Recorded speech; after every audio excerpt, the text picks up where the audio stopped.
اگر آپ مصیبت کے اندر پھنسے ہوئے ہیں، تکلیف کے اندر پڑے ہوئے ہیں، یا کوئی مشکل ہے اور آپ اس مشکل سے نکلنا چاہتے ہیں، آپ اس تکلیف سے نکلنا چاہتے ہیں، آپ اس مصیبت سے دور جانا چاہتے ہیں، اور آپ یہ چاہتے ہیں کہ ہر پل، ہر آن، ہر گھڑی آپ کو سکون ملے، آپ کے گھر دولت کی بارش ہو جائے، آپ کے گھر رزق کی بارش ہو جائے، آپ دولت سے مالا مال ہو جائیں۔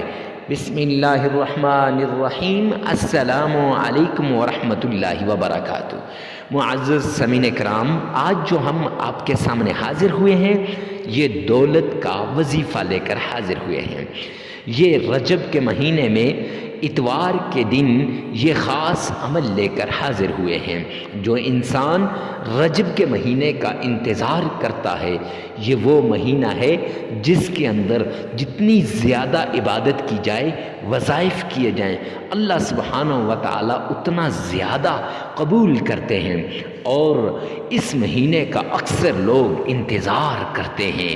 معزز سامعین کرام، پھر اتوار کا دن ایسا دن ہے جب انسان دنیاوی کاموں سے بھی فارغ ہوتا ہے، تب اپنے رب کو اکیلے میں، تنہائیوں میں اور بھرپور طریقے سے یاد کر سکتا ہے۔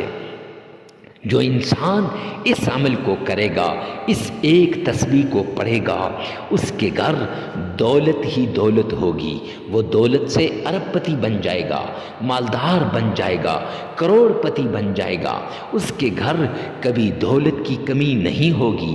میں یوں کہوں تو غلط نہ ہوگا، اس کے خاندان میں کیا، اس کی نسلوں کے اندر دولت کی کمی نہیں ہوگی، ساری زندگی وہ دولت سے مالا مال ہو جائے گا، ساری زندگی کبھی بھی دولت کی پریشانی نہیں ہوگی۔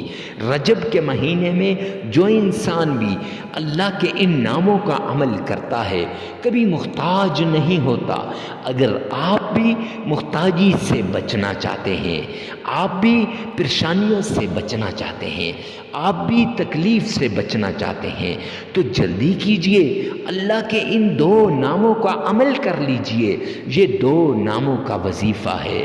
معزز سامعین کرام، بغیر کسی تمہید کے چلتے ہیں عمل کی طرف۔ عمل کے اندر سب سے پہلے صدقہ کرنا ہے۔ صدقہ کیا ہے؟ کیوں کرنا ہے؟ کیسے کرنا ہے؟ کتنا کرنا ہے؟ اور کس کو دینا ہے؟ کیوں کرنا ہے؟ اللہ نے حکم دیا، آقا کائنات جناب محمد مصطفیٰ صلی اللہ علیہ وسلم نے اس کا حکم دیا ہے کہ صدقہ کرو۔ صدقے سے بلائیں ٹل جاتی ہیں، مصیبتیں دور ہو جاتی ہیں، تکلیفیں ختم ہو جاتی ہیں، آنے والے حالات قابو میں آ جاتے ہیں۔ معزز سامعین کرام، صدقہ کرنے کے بعد جب آپ صدقہ کر لیں گے، جب آپ نے اللہ کے نام کا دے دیا، تو اب صدقہ کیسے کرنا ہے؟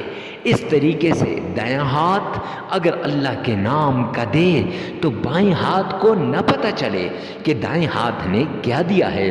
اگر بائیں ہاتھ اللہ کے نام کا دے تو دائیں ہاتھ کو نہ پتہ چلے کہ بائیں ہاتھ نے کیا دیا ہے۔ معزز سامعین کرام، پھر اس کے بعد اب کسے دینا ہے؟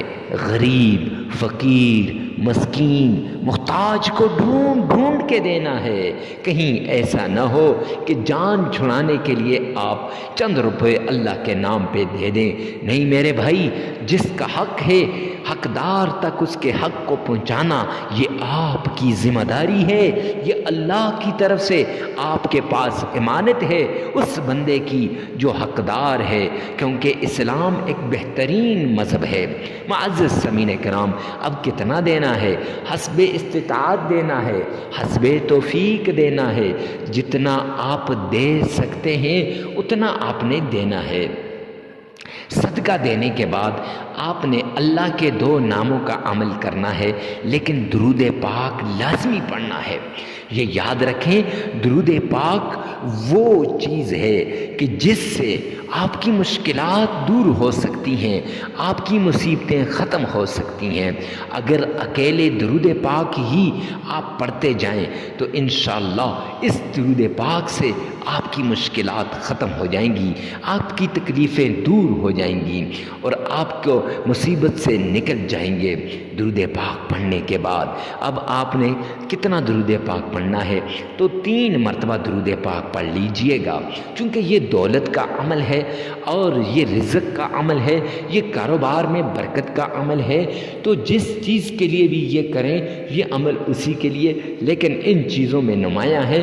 تو آپ نے آمنہ کے لال عبداللہ کے در یتیم جناب محمد مصطفیٰ احمد مجتبیٰ رسول عربی کی شان میں درود پاک پڑھنا ہے۔ اب کون سا درود پاک پڑھنا ہے؟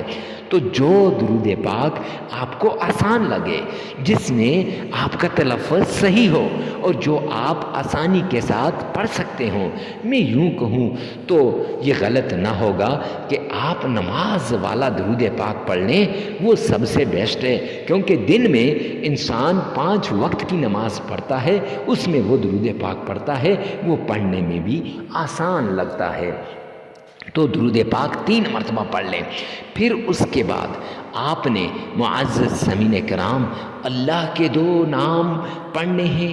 پھر یہ وظیفہ جو یہ 2 ناموں کا وظیفہ ہے، وہ 2 نام جو حضرت آصف بن برقیہ حضرت سلیمان علیہ السلام کے خاص مرید تھے، خاص وزیر تھے، ان کے پاس جو اسم اعظم تھا، ایک وہ نام ہے اور 2 نام وہ ہیں جو بلعم بن بورا موسیٰ علیہ السلام کے زمانے میں ایک بہت بڑا ولی تھا، اس کے پاس جو اسم اعظم تھا۔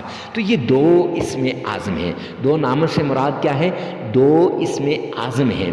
اسم اعظم وہ ہوتا ہے اس سے جو بھی دعا کی جائے، جو بھی مراد اللہ کے سامنے پیش کی جائے تو کبھی ہاتھ خالی نہیں مڑتے، اس کے ہاتھ بھر دیے جاتے ہیں، اس کی جھولی بھر دی جاتی ہے۔ تو آپ نے پہلے یا حی یا قیوم، یا حی یا قیوم، یہ آپ نے 313 مرتبہ کتنا ٹائم لگے گا؟ ارے میرے بھائی، یا حی یا قیوم پڑھنے میں 313 مرتبہ پڑھنے میں 3 تسبیحیں تو ہیں۔ اگر آپ کے پاس 100 دانوں والی تسبیح ہے تو یہ صرف 3 تسبیحیں اور 13 مرتبہ ہو گیا۔ پڑھنے کے بعد آپ نے آصف بن برقیہ کے پاس جو اسم اعظم تھا وہ تھا یا فتاح، یا فتاح، وہ آپ نے 313 مرتبہ پڑھنا ہے۔ پہلے یا حی یا قیوم یہ 313 مرتبہ پڑھنا ہے اور پھر یا فتاح یہ بھی 313 مرتبہ پڑھنا ہے۔ معزز سامعین کرام، پھر اس کے بعد 3 مرتبہ درود پاک پڑھنا ہے اور 33 مرتبہ استغفار، استغفر اللہ استغفر اللہ استغفر اللہ، یہ کرنا ہے۔ اب عمل مکمل ہو جائے گا۔ 1 دن کا عمل ہے، ناغہ نہیں کرنا اور عمل کو توڑ کے نہیں کرنا، یعنی ایسے نہ ہو کہ کچھ اس وقت کریں کچھ بعد میں کریں، نہیں، جب بھی عمل کو شروع کریں تو پھر پورے عمل کو آپ نے کرنا ہے۔ معزز سامعین کرام، وقت کی کوئی قید نہیں اور جگہ کی قید بھی نہیں، ہر جگہ ہر وقت آپ کر سکتے ہیں، اور ویڈیو کو ثواب کی نیت سے صدقہ جاریہ سمجھ کر آگے شیئر کرنا مت بھولیے گا۔ والسلام۔